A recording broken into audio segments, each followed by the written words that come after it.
전북 전주시가 제2회 어린이의회 발대식을 갖고 제1차 본회의를 개최했다고 전했습니다.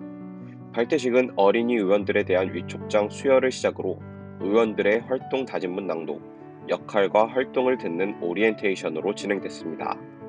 어린이의회는 초등학교 5학년에서 6학년생들로 구성됐습니다.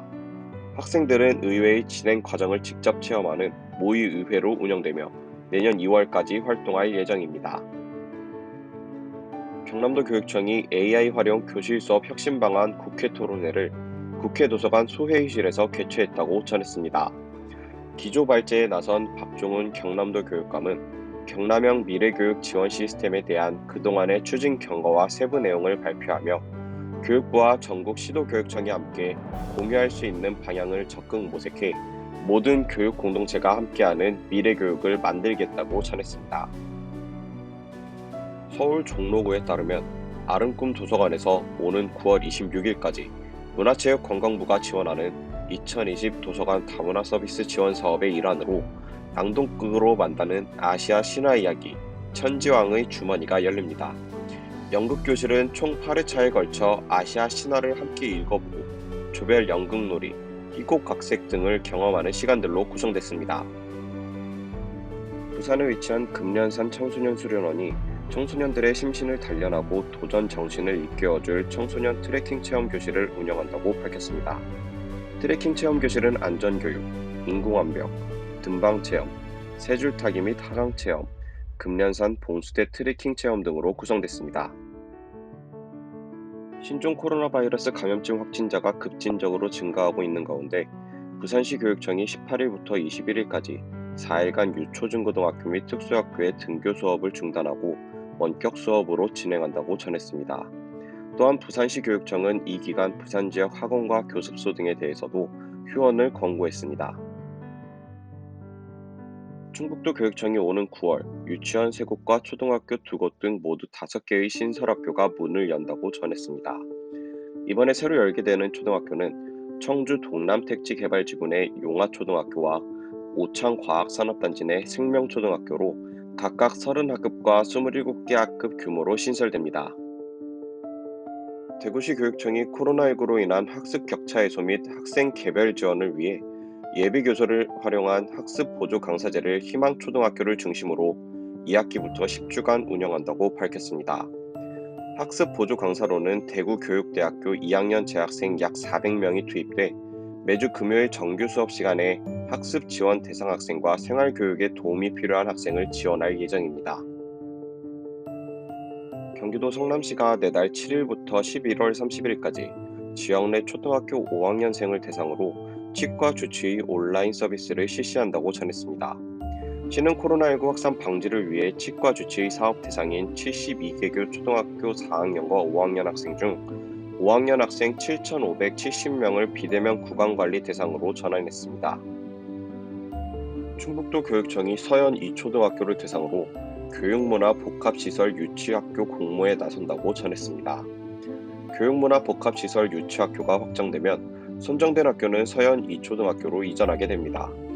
이전 후 기존 학교에는 학교 위치, 시설, 주변 환경 등의 여건을 고려하고 학교 구성원 등의 의견을 수렴해 독서문화 공간, 창의예술교육 공간, 메이커 교육 공간 등으로 구성된 미래형 융합 체험교육기관이 설립될 예정입니다.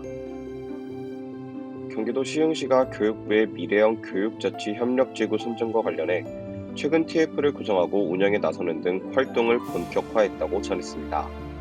시에 따르면 미래교육지구 선정과 관련해 현재 운영 중인 혁신교육지구를 넘어 지역교육 통합 플랫폼으로 확장하고 필요한 지원 체계를 마련했다고 전했습니다.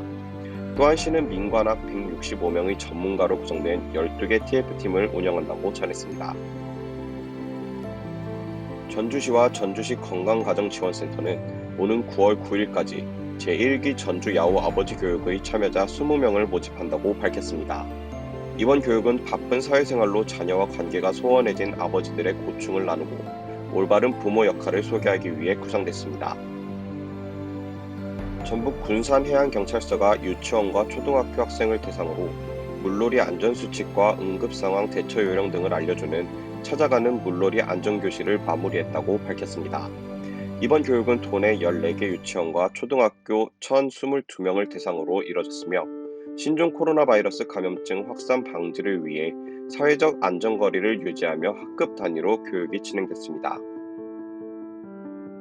충남교육청이 초등학교 저학년 한글 미해득 학생들을 위해 스스로 한글을 익히고 깨우칠 수 있는 원격 지원 학습 콘텐츠 첫걸음 한글 30편을 개발하고 학교에 보급했다고 밝혔습니다.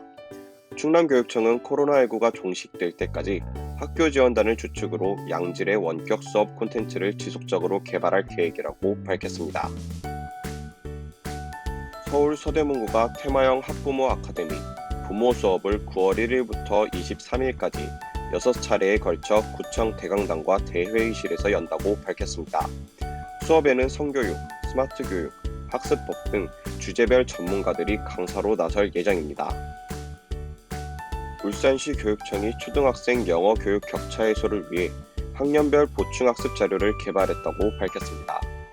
울산교육청은 학교 현장의 울산형 초등영어 교육, 다든영어 실현을 돕기 위한 초등학교 3학년에서 6학년용 학습자료 4종, 리슨업 시리즈를 제작했다고 밝혔습니다. 경북교육청이 즐기는 수학을 위해 추진하고 있는 권역별 수학체험센터가 내년부터 2022년까지 차례로 개관한다고 전했습니다. 경북교육청에 따르면 서부수학체험센터, 남부창의인재교육지원센터, 북부수학체험센터, 중부수학체험센터가 내년과 2022년 개관을 목표로 공사가 한창 진행되고 있습니다. 전북 익산시가 유초등학생을 대상으로 나라꽃 무궁화 축제를 개최한다고 전했습니다. 이번 축제는 지난 2월 산림청 공모로 선정돼 추진되며 시는 유치원과 초등학교로 직접 찾아가 무궁화를 만지고 보고 느낄 수 있는 체험과 참여, 전시 축제를 진행한다고 전했습니다. 경남과학교육원이 과학동아리 활동 지원 사업으로 도내 초중고 과학동아리 126개 팀을 선정하고 팀당 100만원씩 총 1억 2,600만원을 지원한다고 밝혔습니다. 과학교육원에 따르면 올해 지원 사업은 과학동아리 운영의 목적에 부합되게 프로그램을 구성하고 활동하는 스팀, 발명, 환경, 드론, 사물인터넷, 3D 프린팅, 화석, 과학탐구 동아리 등 과학 관련 모든 동아리는 지원이 가능합니다. 교육부가 한국교육학술정보원에 의뢰해 실시한 설문조사에 따르면 응답자 5만 1,021명 중 80%가 학생 간 학습 격차가 커졌다고 답했습니다. 학습 격차가 심화된 이유로는 응답자의 64.9%가 학생의 자기주도적 학습 능력 차이를 꼽았습니다. 서울시 교육청은 당초 내년 추진 예정이던 초중학교 일반 교실 무선 인터넷 설치를 올해 안에 설치하고자 347억 200만원을 4차 추경에 편성했다고 전했습니다. 또한 자체 예산 22억 2천만원을 4차 추경에 추가 편성해 무선 인터넷 설치를 공립유치원, 대안학교 등 각종 학교에도 확대한다고 전했습니다. 이에 따라 서울 시내 전체 학교에 무선 인터넷망이 올해 안에 설치될 전망입니다.